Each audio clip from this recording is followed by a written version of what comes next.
Descriptive paragraph. Descriptive paragraph is a paragraph that describes a person, place, or thing. Using description will make the reader form a better picture in his imagination of what is being said. A good descriptive paragraph takes into account the five senses: smell, taste, touch, sound and sight. Descriptive text has a structure in the form of identification and description. Identification is an introduction in the form of a general description of a topic. Description contains special characteristics posed by the object, place, or person being described. Paragraf deskriptif adalah paragraf yang mendeskripsikan orang, tempat, atau benda atau hal. Menggunakan deskripsi akan membuat pembaca membentuk gambaran yang lebih baik di dalam imajinasinya terhadap apa yang dibicarakan. Deskriptif paragraf yang baik memperhitungkan five sense, panca indera, smell, taste, touch, sound, and sight. Descriptive text memiliki struktur yang berupa identification atau identifikasi dan description atau deskripsi. Identification adalah pendahuluan berupa gambaran umum tentang suatu topik. Description adalah berisi ciri-ciri khusus yang memiliki benda, tempat, atau orang yang dideskripsikan. Language features descriptive paragraph. Specific participant memiliki objek tertentu tidak bersifat umum dan unik, hanya ada satu. Misalnya Uncle Jack, Borobudur Temple.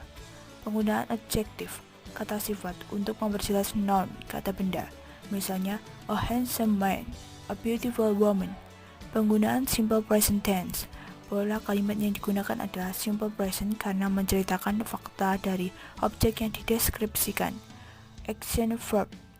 Terdapat kata kerja yang menunjukkan sebuah kegiatan. Aktivitasnya dapat dilihat. Misalnya run, walk, cut, etc. Steps to make descriptive paragraph. 1. Begin with your topic sentence or interesting idea. In writing each paragraph, it is important to keep it interesting, especially if it is the introduction or the lead of a document. To do this, one can start with a topic sentence. The sentence holds the key idea of the whole paragraph or states what the paragraph is all about.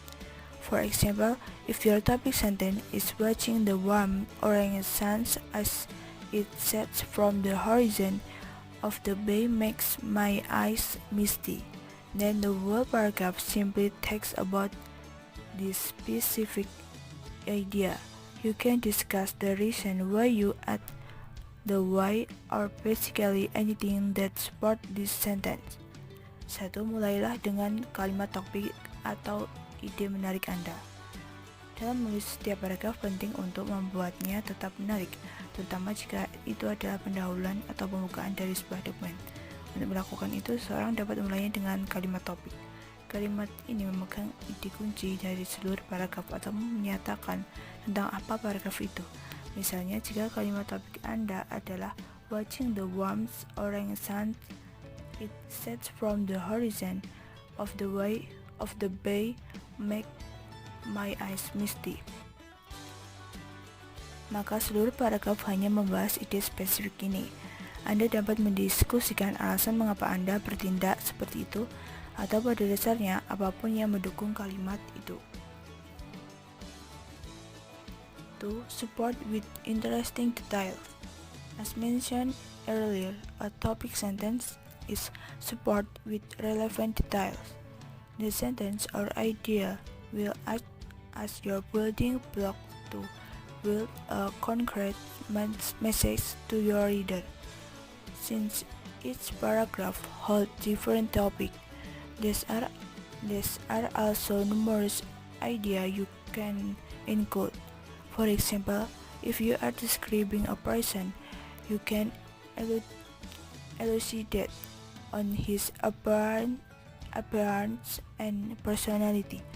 If you're are giving a description of an object, you can talk about its size, shapes, texture, color.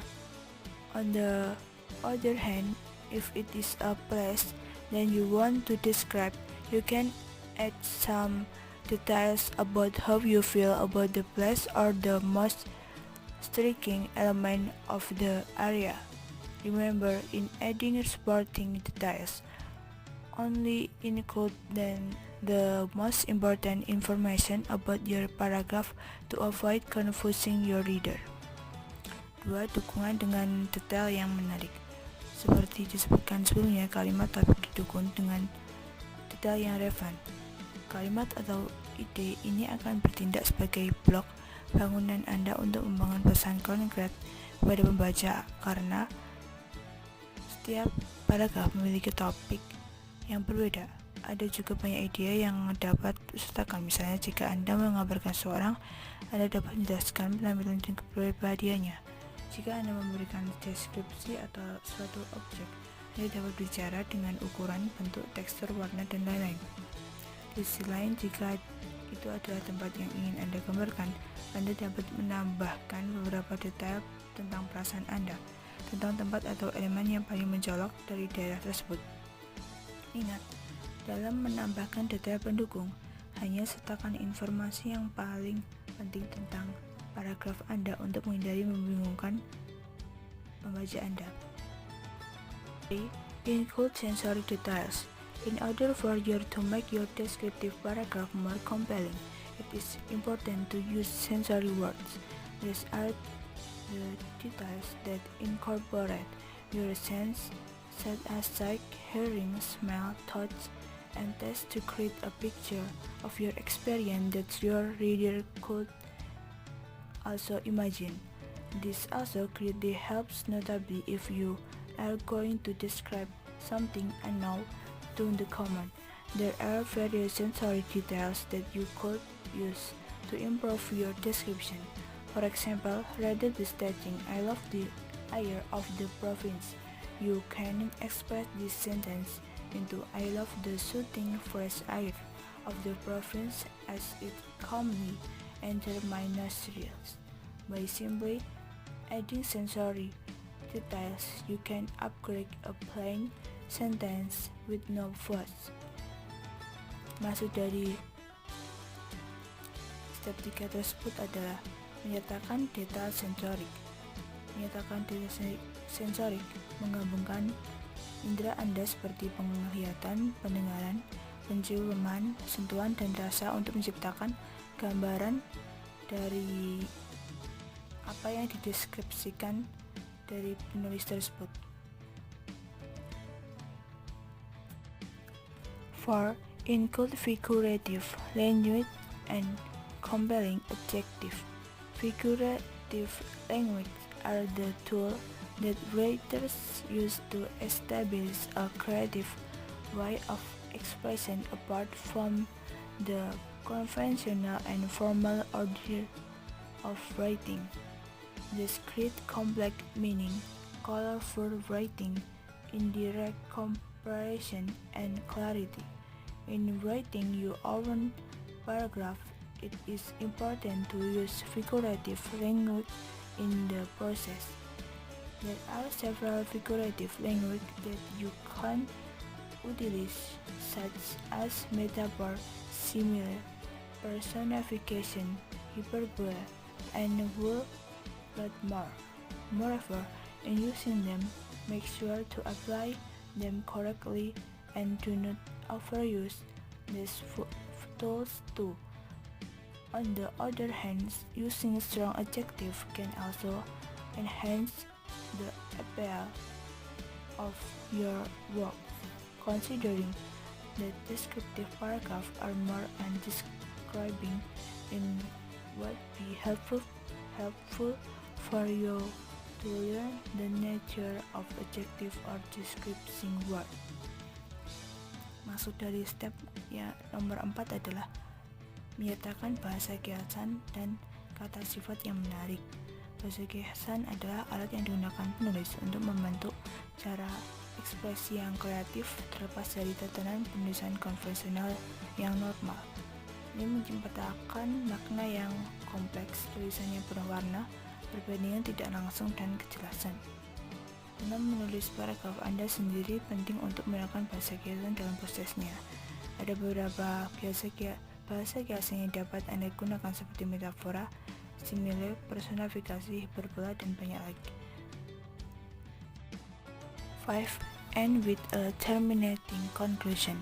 As beautiful as your intro, your conclusion should be considered well too. In ending your paragraph, it is important to have a clean, nice, and smooth exit. You can do this by stating the significance of an object or an event that closes your story. Before ending your paragraph, also make sure that you already expressed the complete total message you want to convey before stating your conclusion.